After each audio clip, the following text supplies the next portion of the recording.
오늘은 거룩한 주일입니다. 다 함께 찬양하며 주일 예배를 드리겠습니다.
여호와는 나의 목자시니 내게 부족함이 없으리로다.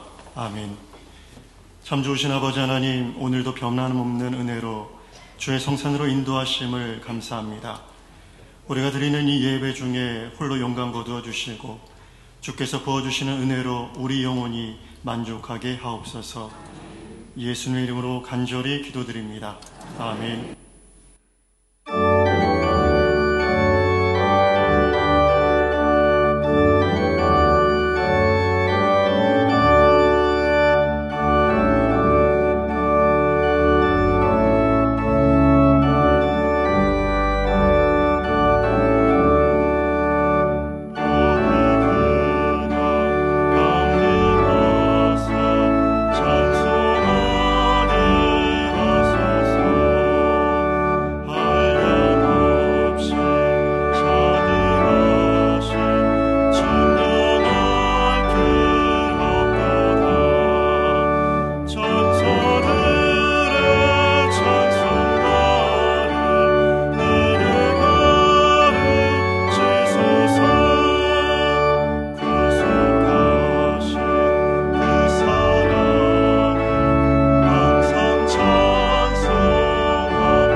나는 전능하신 아버지 하나님, 천지의 창조주를 믿습니다.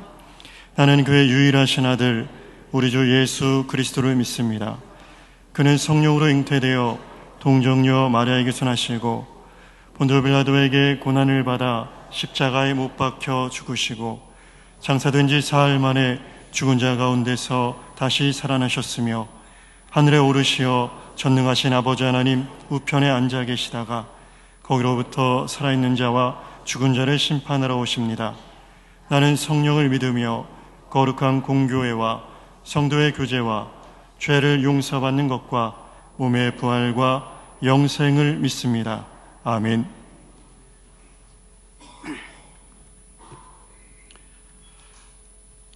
만복의 근원이 되시는 하나님 아버지, 4월의 마지막 주일에 주님의 거룩한 성전으로 저희들을 불러 모아 주시고 감사한 마음으로 온 정성을 다하여 주님께 찬양하며 예배 드릴 수 있도록 인도하여 주신 우리 주님께 찬양과 영광을 올려드립니다. 사랑의 주님, 지난 한 주간 세상의 삶 속에서 믿음의 사람으로 주님의 뜻에 따라 살려고 노력하였지만 저희들의 믿음이 연약하여 때로는 주님 보시기에 부끄러운 삶을 살지는 않았는지 이 시간 저희 자신들을 돌아보게 하시고 세상의 죄를 이기며 담대한 믿음으로 살아갈 수 있는 복된 자녀들이 모두 되게 하여 주옵소서. 특별히 원하옵기는 우리의 자녀들이 주님 안에서 믿음으로 자라나게 하시어 세상의 풍조가 날로 악해져도 세상의 헛된 것을 따르지 않고 오직 주님의 말씀만을 순종하며 이 나라의 발전에 기여할 수 있는 귀한 믿음의 자녀들로 성장시켜 주옵소서. 지금까지 어려운 위기 때마다 이 나라를 지켜주신 주님, 우크라이나 전쟁의 영향으로 인한 경제적 어려움과 북한의 핵유업 등 안보 불안까지 참으로 사람의 지혜로는 풀기 힘든 많은 문제들로 우리 모두가 염려하며 기도하는 중에 있습니다. 이 나라를 긍휼히 여겨 주시어서 우리 주님께서 그 문제 하나하나를 해결하여 주시고 평안한 나라가 되게 하옵소서. 일찍이 주님의 뜻에 따라 이곳에 강석교회를 세워주시고 이끌어 주시며 성장시켜 주신 주님의 은혜에 감사드립니다. 앞으로도 우리 교회가 이 지역의 구원의 방주가 되게 하시고 주님께서 맡겨주신 귀한 전도의 사명을 다하는 교회가 되게 하여 주옵소서. 이 시간 단위에 세우신 이덕한 담임 목사님을 늘 건강으로 붙잡아 주시어 주님의 귀한 생명의 말씀을 전하실 때에 듣는 저희들 심령마다 주님의 은혜가 충만함으로 채워지게 하시고 이 믿음 가지고 세상에서 살아갈 때 승리하는 삶이 되게 하여 주옵소서. 오늘도 성전 곳곳에서 예배를 돕는 귀한 손길들을 기억하시고 그들의 수고를 위로하여 주옵소서. 정성으로 준비하여 드려지는 할렐루야 찬양되어 찬양을 주님께서 기쁘시게 받으시기를 원하오며 저희들을 죄악 가운데서 구원하여 주신 우리 주 예수님의 이름으로 간절히 기도드립니다. 아멘.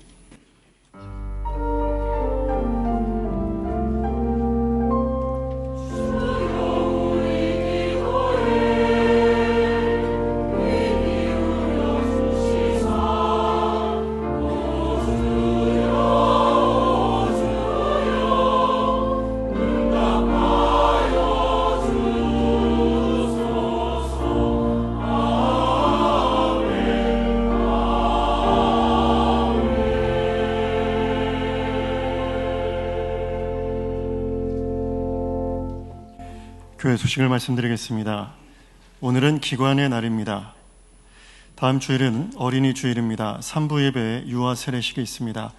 유아 세례를 희망하는 부모는 교구 교역자에게 신청해 주시기 바랍니다. 다음 주일 오후 예배에는 모세 1, 2 남전도의 헌신 예배로 드립니다. 모임입니다. 정기당회가 다음 주일에 있습니다. 각 기관 원례가 있습니다. 주보를 참고해 주시기 바랍니다. 알림입니다. 유년부와 초등부 친구 초청 행사가 오늘 오전 11시에 있습니다. 교우 소식입니다. 121구역 김태환 성도님, 이응답 성도님께서 부모님 생신에 감사하시며 아름다운 꽃을 헌물하셨습니다. 출산한 가정이 있습니다. 주보를 참고하시고 축하해 주시기 바랍니다. 411구역 주정웅 원로장로님, 이문자 명예권사님의 장남 주단일 목사님께서 경기지방의 성산교회 담임목사로 취임하십니다. 교회 출발은 오후 2시이며 참석하실 분들은 12시 30분에 1층 로비에 잠시 모여주시기 바랍니다. 이 시간 찬송 391장 부르시면서 봉헌하시겠습니다.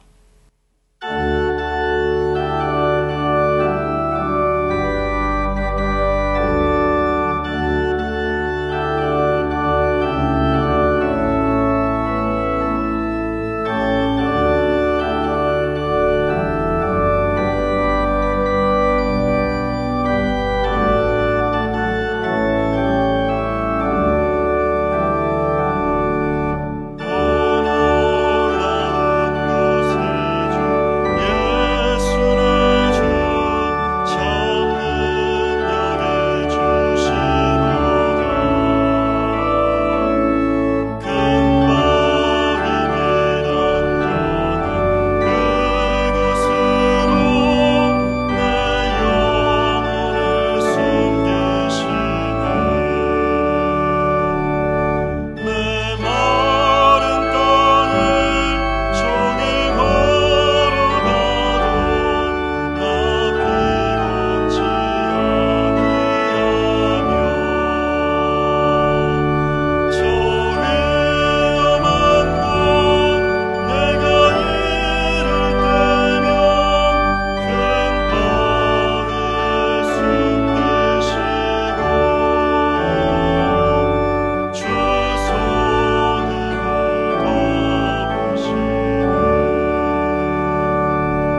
구원하사 자녀 삼아주시고 메마른 땅 같은 인생길을 걸어갈 때에도 우리를 숨겨주시며 우리에게 힘을 주신 하나님의 은혜와 사랑 진심으로 감사를 드립니다. 오늘 복되고 거룩한 주일을 우리에게 선물해 주셔서 세상의 모든 일들을 뒤로하고 하나님 앞에 나와 예배하게 하시니 고맙습니다. 하나님, 먼저 성령으로 우리의 마음들을 다스려 주시어서 하나님 앞에 영과 진리로 예배하게 하시고 이곳에 임재하신 하나님을 느끼며 그 은혜에 만족해하는 우리 모두가 되게 하시옵소서. 오늘 우리가 구원의 감격과 하나님의 은혜에 감사드리며 작은 예물들을 주께 봉헌하오니 아버지여 받으시옵소서. 주일은 금을 드립니다. 감사 예물을 바칩니다. 하나님 받으시옵소서. 그리고 드린 손길들에게 복을 주사 이 땅을 살아가면서 자족하고 감사하는 삶이 되도록 은혜 내려 주옵소서. 믿음으로 10의 1조를 드립니다. 하나님 연락하시옵소서.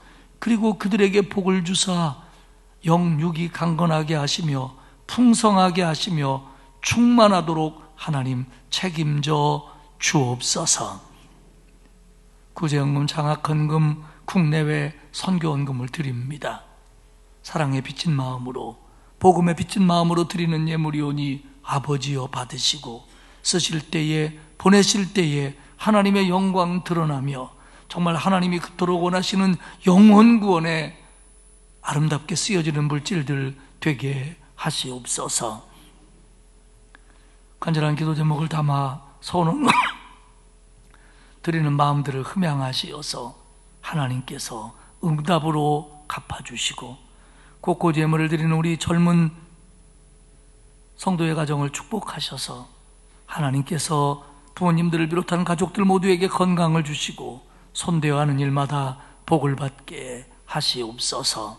하나님, 온 세상이 전쟁으로, 기근으로, 재난으로, 내전으로 여러 가지 모양으로 힘들어합니다.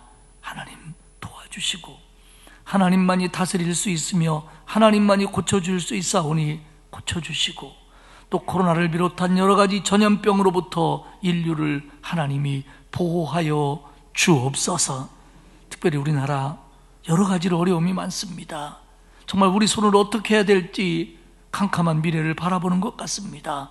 하나님, 우리를 불쌍히 여겨 주옵소서. 도와주옵소서.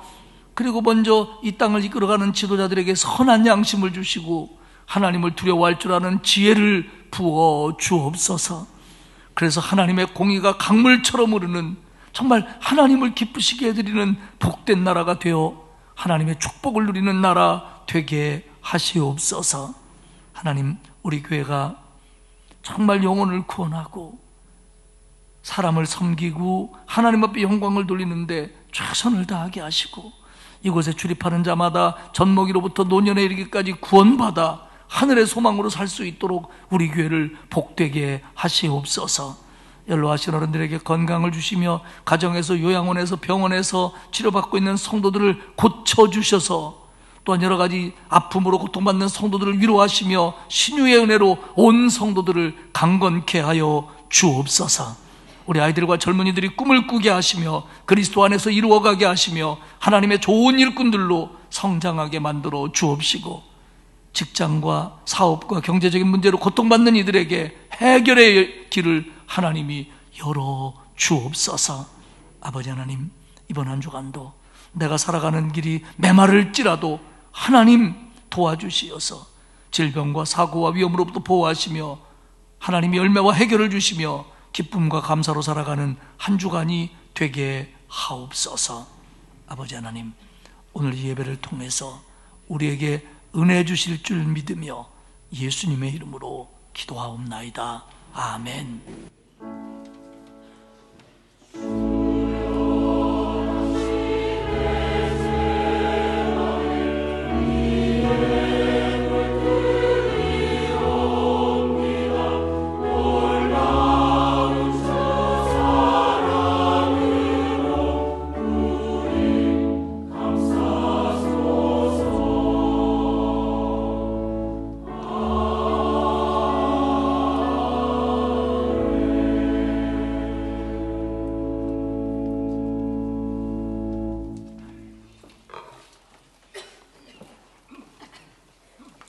오늘 우리에게 주시는 하나님의 말씀은 요한복음 8장 12절에서 16절까지의 말씀입니다.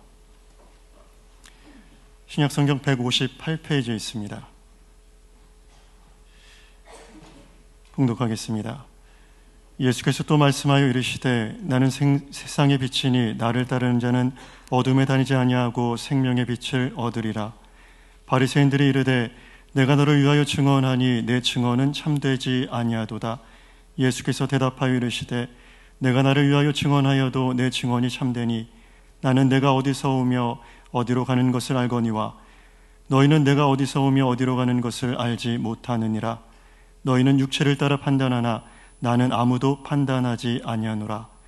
만일 내가 판단하여도 내 판단이 참되니 이는 내가 혼자 있는 것이 아니요 나를 보내신 이가 나와 함께 계심이라. 아멘. 할렐루야. 찬양대에 내 영혼이 은총 입어 찬양 후에 담임 목사님께서 세상의 빛이신 예수라는 제목으로 말씀 선포하시겠습니다.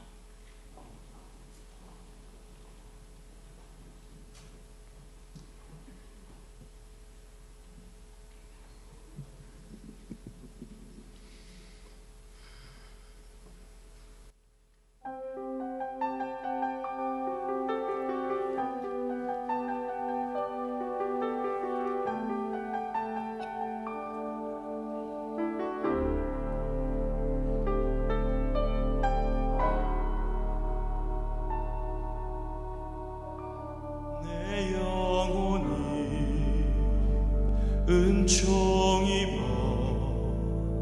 중한 죄짐 벗고 보니 슬픔 많은 이 세상도 천국으로 화도다.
은혜스러운 찬양이었습니다. 고맙습니다.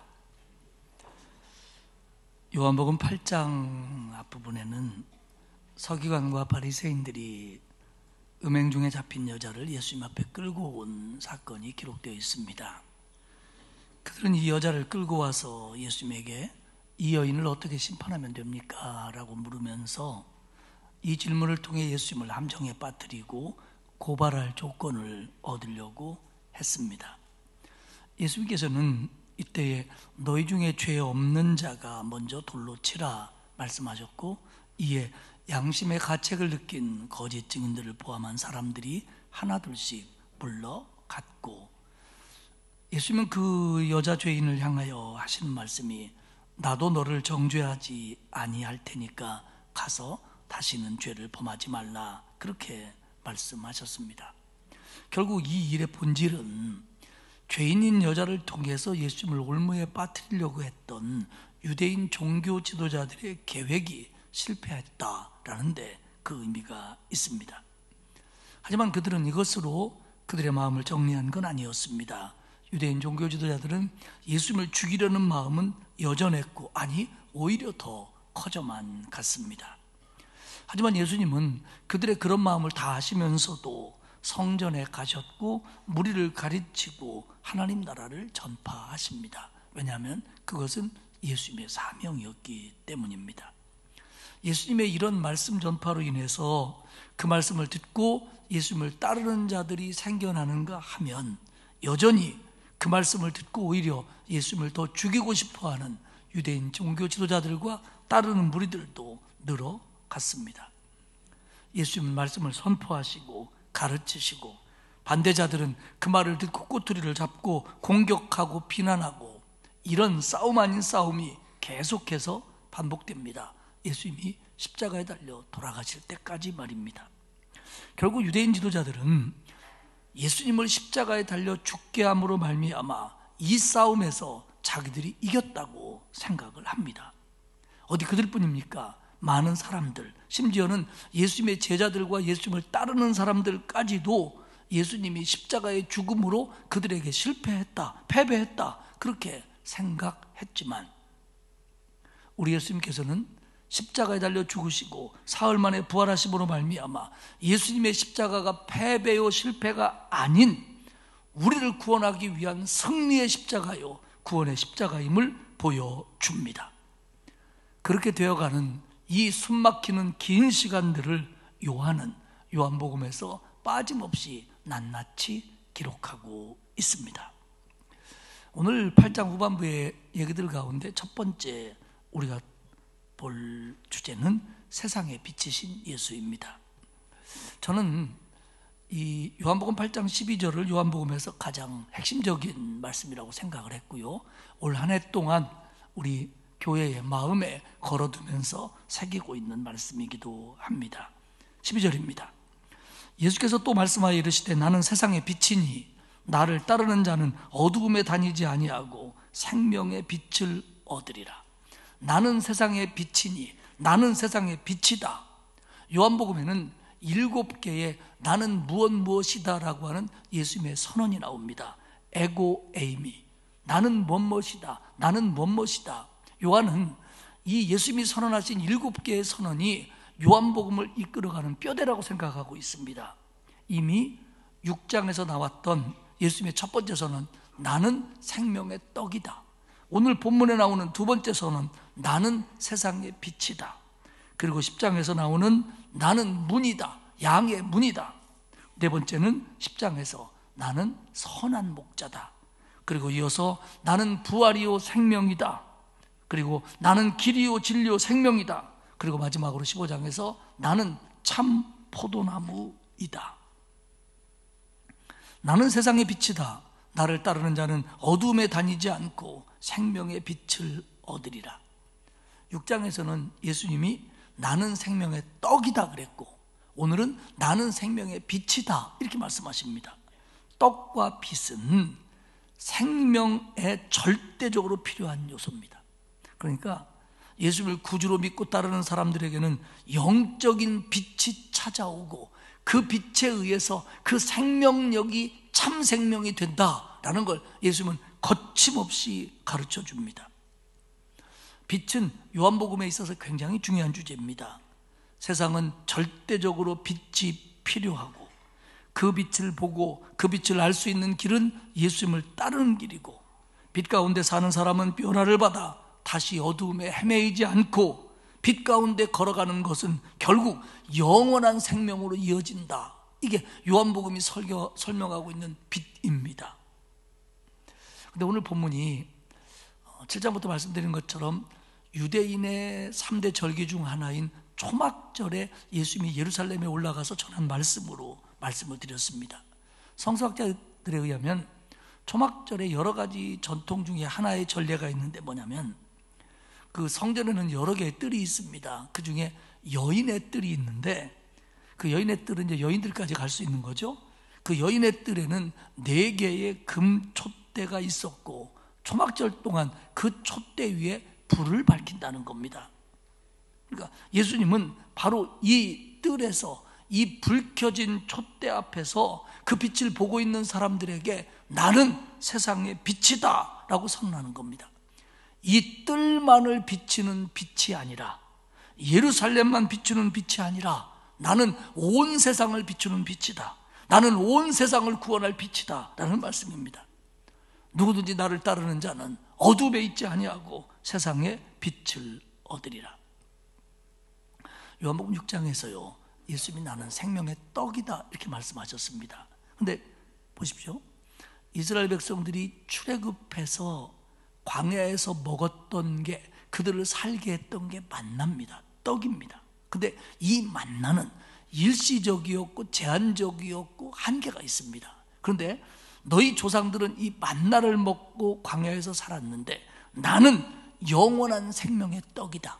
일시적이지도 않고 제한적이지도 않고 육신만을 구원하는 것이 아닌 너의 삶을 생명으로 이끌어줄 나는 생명의 떡이다.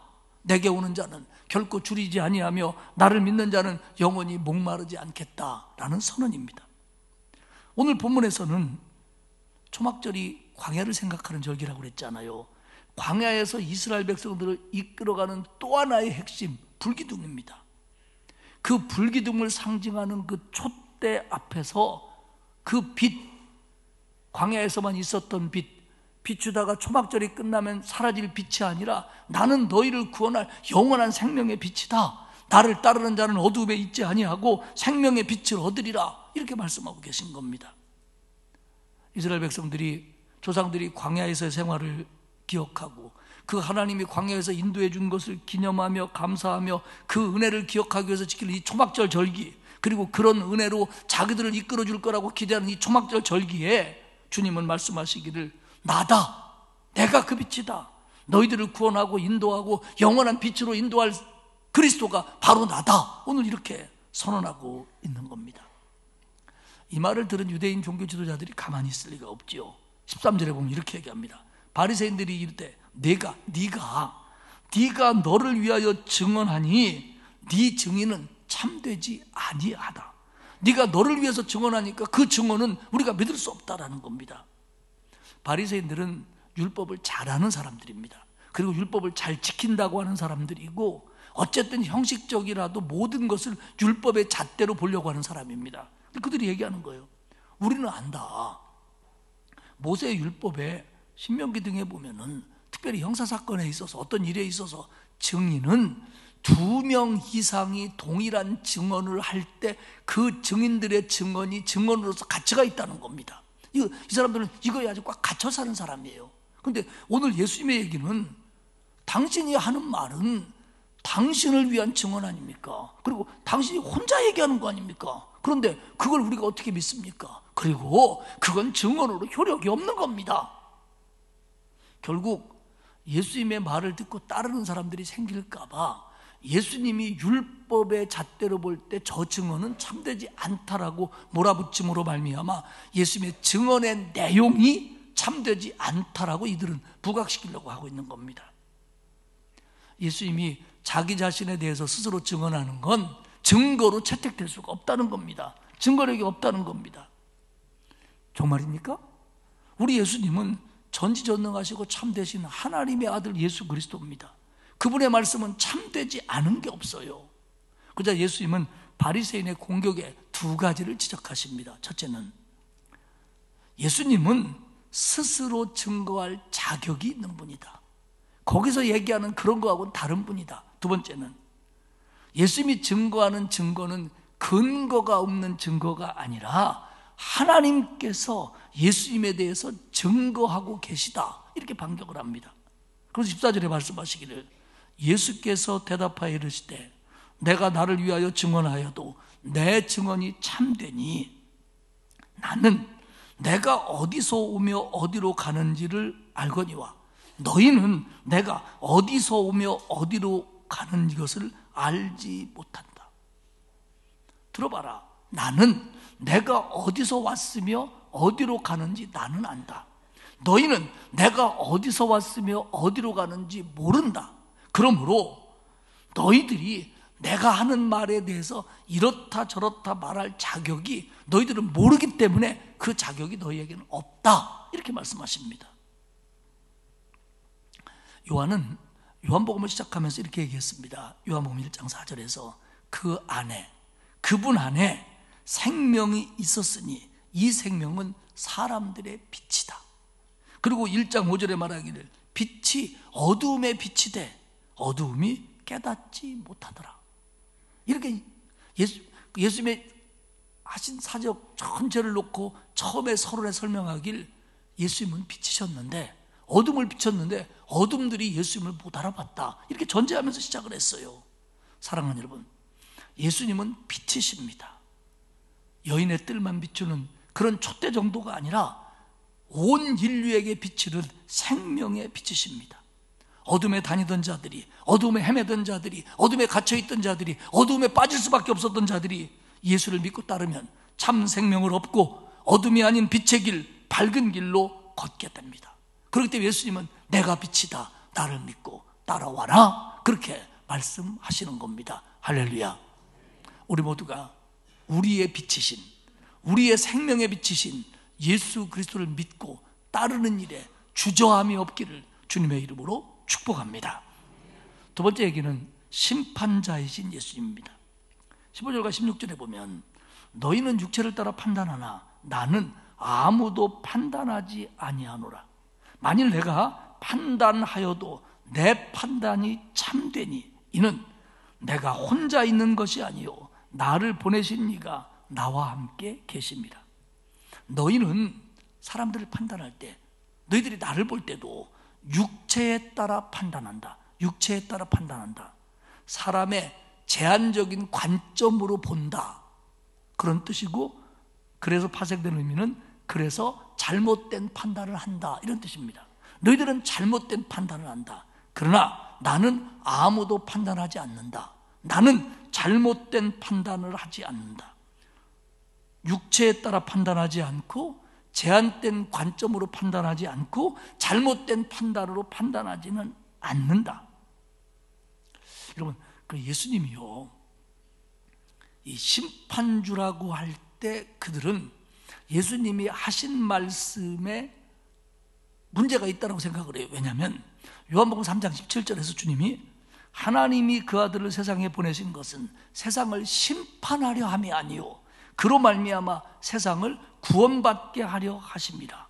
이 말을 얼핏 들으면 예수님은 심판자가 아니고 구원자다, 이렇게 말씀하시는 것처럼 들립니다. 그러나 아닙니다. 물론 예수님이 심판주 이전에 구세주인 것이 맞습니다. 그리고 예수님이 이 땅에 오신 것은 구원하시기 위해서 오신 것도 맞습니다. 그러나 그 구세주가 오셨는데도 그 구세주를 구세주로 믿지 않고 영접하지 않으면 예수님은 그 사람에게 어쩔 수 없이 심판자일 수밖에 없다는 겁니다. 7장에서 음행하다 잡혀온 여인이 있었잖아요. 그때 예수님 뭐라고 말씀하셨죠? 야, 나도 너를 정죄하지 않는다. 가서 다시는 죄를 짓지 말아라. 이게 예수님이 그녀를 판결하지 않은 게 아니라 그렇게 판결하신 거예요. 나는, 예수님이 뭐라고 판결하냐면 나는 너를 정죄하지 않겠다. 그러나 죄를 짓지 말아라. 이렇게 판결하신 거예요. 그러니까 예수님은 판결하신 거예요. 용서하겠다.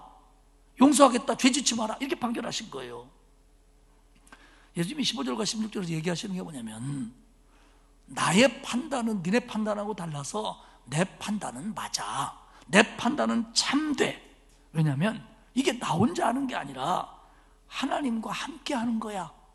근데 이게요, 우리 번역에서는 나를 보내신 이가 나와 함께 계십니다. 마치 하나님이 예수님을 보내고 떨어져 있다가 하나님이 다시 예수님에게 온 것 같은 뉘앙스를 주는데요, 원문은 나와 나를 보내신 이가 함께, 즉 나와 나를 보내신 이는 계속 결속되어 있다라는 걸 강조하는 겁니다. 그러니까 결국 너희는 이게 내가 판단한다고 생각하는데 아니다, 니네가 얘기하는 하나님이 판단하시는 거다, 이런 의미입니다. 예수님은 분명히 말씀하셨습니다. 21절에 뭐라고 얘기하냐면, 다시 이르시되 내가 가리니 너희가 나를 찾다가 너희는 죄 가운데 죽겠고 내가 가는 곳에는 너희가 오지 못하리라, 이렇게 말씀하십니다. 나는 가고, 예수님의 죽음을 의미하죠. 너희는 나를 찾다가 죄 가운데서 죽을 것이다. 예수님이 십자가에 돌아가시고 부활해서 승천하십니다. 따라서 예수님을 끝까지 믿는 않는 자들은 심판을 받게 될 거다. 너희는 죄 가운데 죽을 거다. 성서학자들은 이 죄라는 단어가 단수를 쓰고 있음에 주목합니다. 다시 말하면 이 죄는 여러 가지 지은 죄가 아니라 근본적인 죄를 얘기합니다. 하나의 죄, 그 뭐냐? 예수를 영접하지 않은 죄입니다. 너희는 나를 죽일 거고, 그리고 너는 내가 살았나 죽었나 찾아다니다가 결국 나를 믿지 않고 죽을 거다. 그러면 너희는 나 있는 곳에 오지 못한다. 결국 예수님은 심판을 안 하시겠다고 하지만, 내가 사람의 판단으로는 심판을 안 하지만 너희가 끝까지 나를 믿지 않는다면 그 심판의 기준은 내가 될 거다, 이 얘기입니다. 여러분, 지금 예수님은 굉장히 절박한 심정으로 얘기하셔요. 예수님은 사람들을 죄에서 구원하시고 참 생명을 주시고 빛으로 인도하기 위해서 이 땅에 오셨고, 십자가를 지시고 부활 승천하신 후에 그걸 통해서 너희들이 다 알게 될 거다. 그러나 사람들이 끝까지 거부하면, 끝까지 배척하면 나를 통하지 않고 하나님 나라로 갈 수 있는 방법은 너희에게는 없다. 이게 예수님의 판결입니다. 참 생명을 선물 받지 못하면, 그 상태에서 죽는다면 너희들은 심판을 받을 수밖에 없다. 내가 심판자다, 예수님은 선언하십니다. 그리고 다시 말씀하십니다. 24절에 그러므로 내가 너희에게 말하기를 너희가 너희 죄 가운데 죽으리라 하였노라. 너희가 만일 내가 그인 줄 믿지 아니하면 너희 죄 가운데서 죽으리라. 내가 그다. 내가 너희들이 기다린 메시아다. 내가 너희들을 구원할 구세주다. 그런데 믿지 않으면 너희들은 이 믿지 않는 죄 가운데 죽을 것이고, 그리고 내가 가는 곳에 너희는 오지 못한다. 바리새인들이 25절에 보면 화가 났어요. 네가 누군데? 당신 누군데? 내가 누구요? 여러분, 예수님이 아무리 내가 생명의 떡이다, 내가 세상을 위한 빛이다 말씀하셨지만 바리새인들과 종교 지도자들은 이런 거에 대한 믿음도 없고 이해도 없고 받아들이려고 하지도 않고 있습니다. 예수님은 답답한 심정으로 28절에 이렇게 얘기하십니다. 이에 예수께서 이르시되 너희가 인자를 든 후에 내가 그인 줄 알고 또 내가 스스로 아무것도 하지 아니하고 오직 아버지께서 가르치신 대로 이런 것을 말하는 줄도 알리라. 여러분, 요한복음에서 지금 이 부분들이 굉장히 딱딱해요. 그리고 그 구원의 교리들이 반복되고 있어요. 그런데 요한은 왜 이런 것들을 생략하지 않고 다 기록하냐면, 요한이 요한복음을 쓸 때, 그때가 언제냐면 예수님이 부활승천하시고 떠나신 다음에 예수님을 믿는다고 하는데 정말 예수님이 우리의 구세주인가라고 흔들리는 사람들이 생기기 시작했고, 그리고 복음을 전해도 받아들이지 않는 사람도 있고 받아들이는 사람들이 생기는 그런 상황 속에서 예수 그리스도가 분명히 이 땅에 오신 구세주이시고 빛이고 생명이다라는 걸 믿는 자와 믿지 않는 자에 알게 해주기 위해서 요한은 이 글을 쓰고 있는 거예요. 그래서 마태와 마가와 누가가 쓸 때보다 시간이 지났기 때문에 요한은 이 부분에 더 목숨을 걸고 있는 거예요. 여러분, 이 부분 딱딱해요. 그리고 재미도 없어요. 그건 제가 늘 얘기하지만 설교는 재미없는 거예요. 재미있는 건 코미디, 재미없는 거 설교는 재미없어야 설교예요. 말이 많은데 조금 이상한데. 자, 다시 본문으로 돌아가서 너희가 인자를 든 후에 주님이 들렸다라고 하는 건 십자가에 달려 죽으심을 얘기합니다. 모든 사람들 앞에서 십자가에 매달리는 광경, 그게 인자가 들리는 겁니다. 그런데 인자가 들린다라고 하는 이 표현은 더 나가서 예수님이 십자가에서 죽으심만 얘기하는 게 아니라 부활, 승천, 즉 예수님의 십자가와 관련된 전후의 모든 사건들을 총칭하는 것이 인자가 들렸다라는 뜻입니다. 들렸다. 그러니까 우리는 주님이 높이 들렸다 그러면 십자가만을 생각하는 게 아니라 주님의 영광을 생각해요. 그래서 우리는 주님이 내 안에서 높아지시기를 원합니다. 우리 안에 높이 들리시기를 원합니다. 그렇게 기도하고 찬양하는데 잘못된 게 아니에요. 그런데 주님이 그렇게 영광받기에는 주님의 십자가의 들림이 먼저였다는 거예요. 우리는 이걸 잊으면 안 됩니다. 주님이 나를 위해서 십자가의 들렸다. 용어가 멋진 것 같지만 사실은 모든 사람들이 보는 앞에서 모욕과 창피와 고통을 당하기 위해서 들리신 모습이에요. 십자가에 달리신 모습이에요. 그게 먼저였고, 그리고 그걸 통해서 주님은 영광의 자리로 들림을 받은 겁니다. 그렇기 때문에 예수의 들림은 우리에게 이중적인 의미를 가지고 있어요. 너희가 나를 십자가에 못 박고 내가 부활하고 승천한 후에 내 말이 맞다는 걸 너희가 알 거다.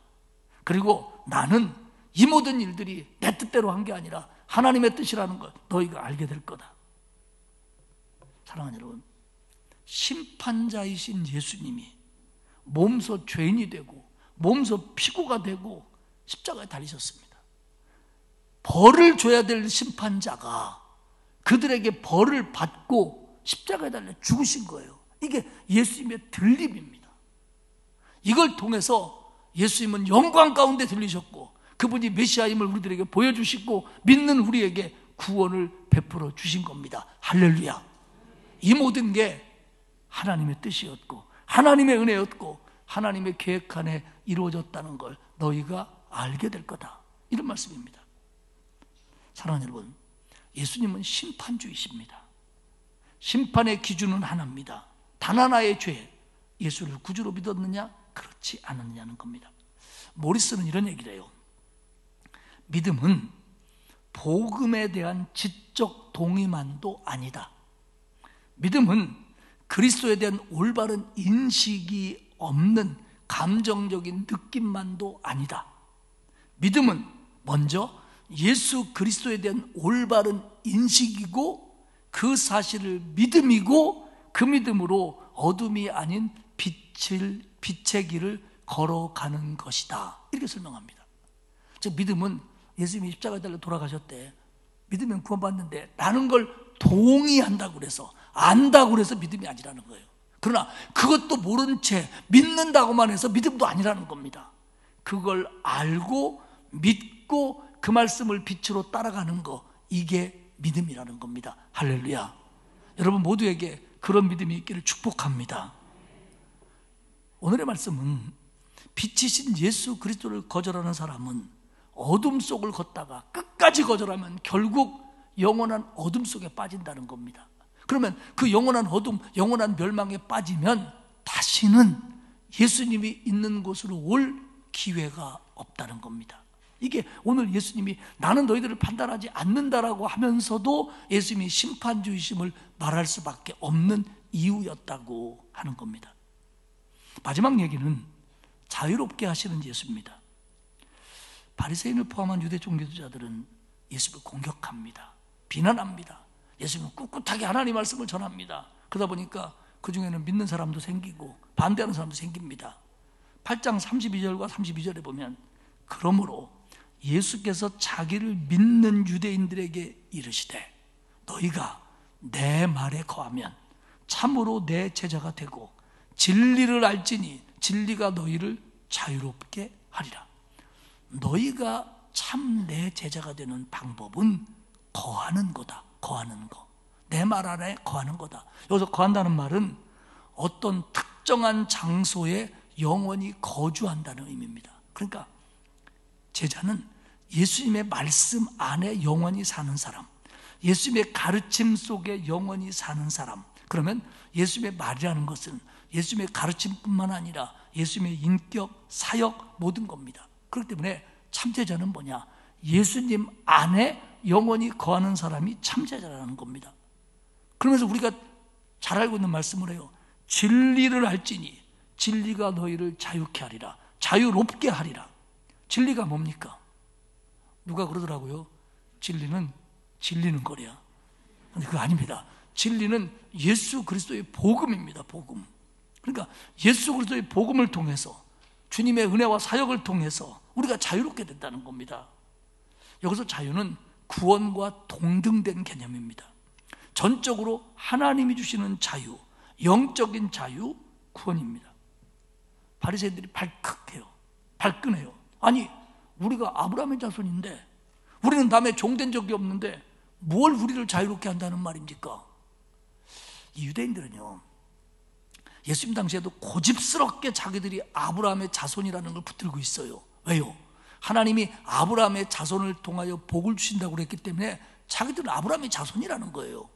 근데 문제가 뭐냐면 아브라함의 자손으로서 하나님에 대한 합당한 믿음, 합당한 책임의식 이런 건 없고 자기들이 어떻게 하든지 간에 자동으로 하나님은 자기들을 보호해 준다. 다시 말하면 자동적인 신적 보호의식 이것만 가지고 있으면 나는 무슨 짓을 해도 아브라함의 자손이야. 그러므로 하나님이 나를 보호해 줄 거야. 하나님이 우리를 복 줄 거야. 이런 망상에 사로잡혀 있다는 거예요. 하나님의 아브라함의 자손으로서 할 짓은 못하고 그냥 그렇게 해도 하나님이 책임져 줄 거다 이렇게 믿고 있다는 거예요. 예수님 말씀하시잖아요. 야, 아브라함의 자손이라고 해서 다 구원받는 게 아니다. 죄를 범하는 자는 죄의 종이 되고 죄의 종은 영원한 집에 거할 수 없다. 그러므로 아들이 종인 너희들을 자유롭게 하면 자유를 얻게 되고 내가 자유롭게 한 자들은 죄에서 종에서 빠져나와 하나님의 집에 영원히 거할 수 있다. 이렇게 말씀하시는 거예요. 32절에 진리가 너희를 자유롭게 하리라. 36절에 아들이 너희를 자유롭게 하리라. 진리가 뭡니까? 하나님의 아들 예수 그리스도에 대한 복음이고요. 진리를 안다고 하는 것은 그 아들에 대해서 알고 믿는 겁니다.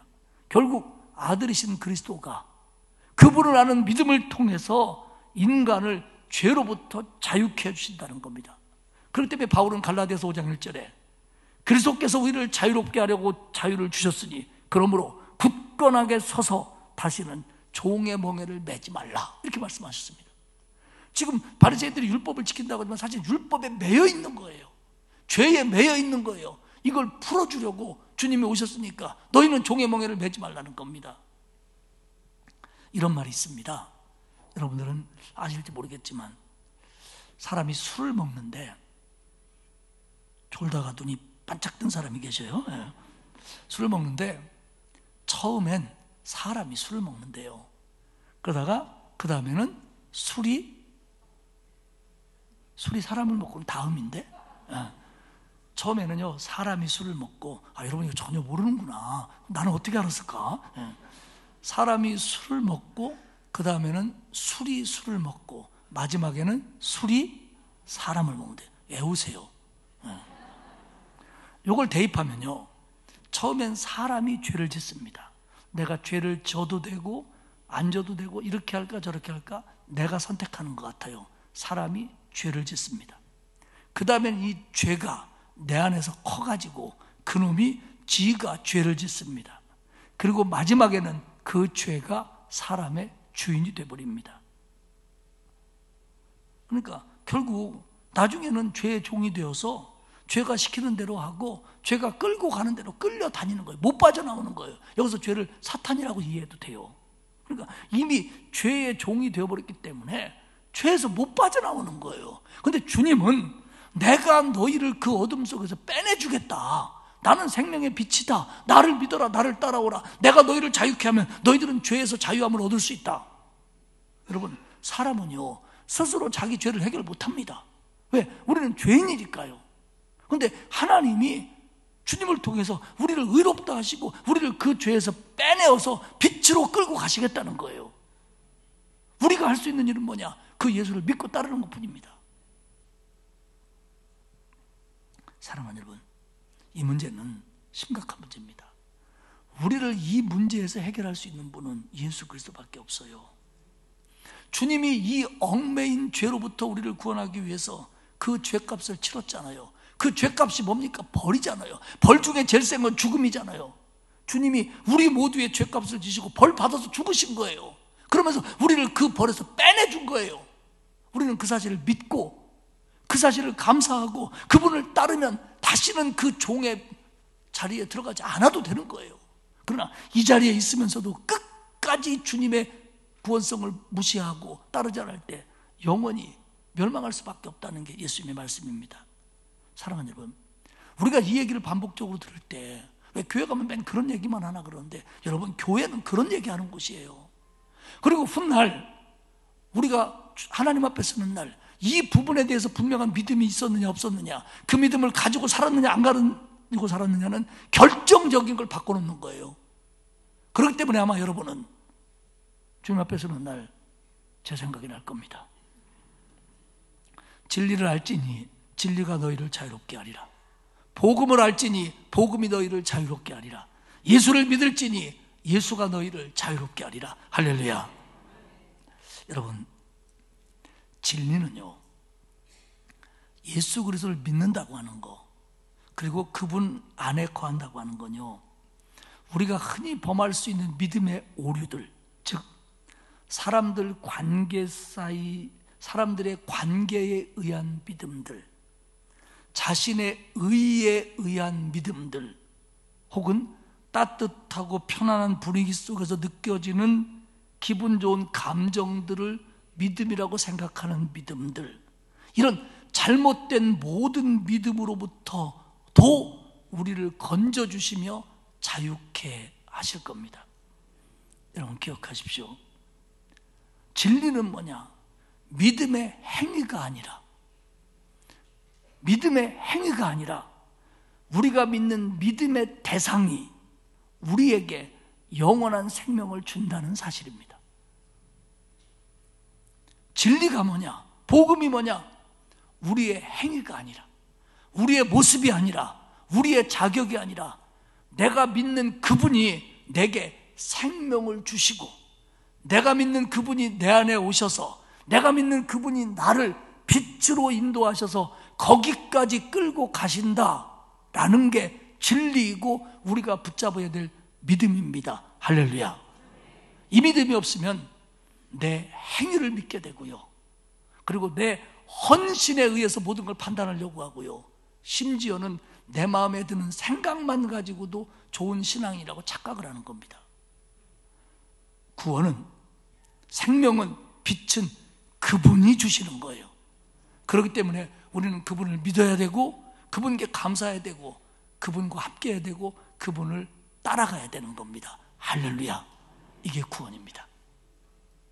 저와 여러분이 헌신도 해야 되고, 봉사도 해야 되고, 의롭게도 살아야 되고, 다 좋습니다. 그러나 가장 근본 시작이 뭐고, 문제가 있을 때 돌아가야 될 때가 어디냐면 그분이 주시는 겁니다. 예수 그리스도가 주시는 겁니다. 그분은 생명의 떡이고 생명의 빛이십니다. 이 신앙으로 흔들리지 않는 확신으로 이 길을 걸어갈 수 있는 저와 여러분이 되시기를 축복합니다. 하나님 감사합니다. 나 같은 죄인을 구원하시고 생명의 길로 인도하시기 위해서 이 땅에 와주신 우리 주님을 찬송합니다. 하나님, 잘못 믿지 말게 하시고 착각하지 말게 하시고 내 의의 올무에 빠지지 않게 하시고 내게 생명을 주시는 분은, 나를 인도하시는 분은 주님뿐임을 믿고 겸손하게 그분을 따라가는 저희들 되게 하옵소서. 감사드리며 예수님의 이름으로 기도합니다. 아멘. 84장 찬송하겠습니다.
이제는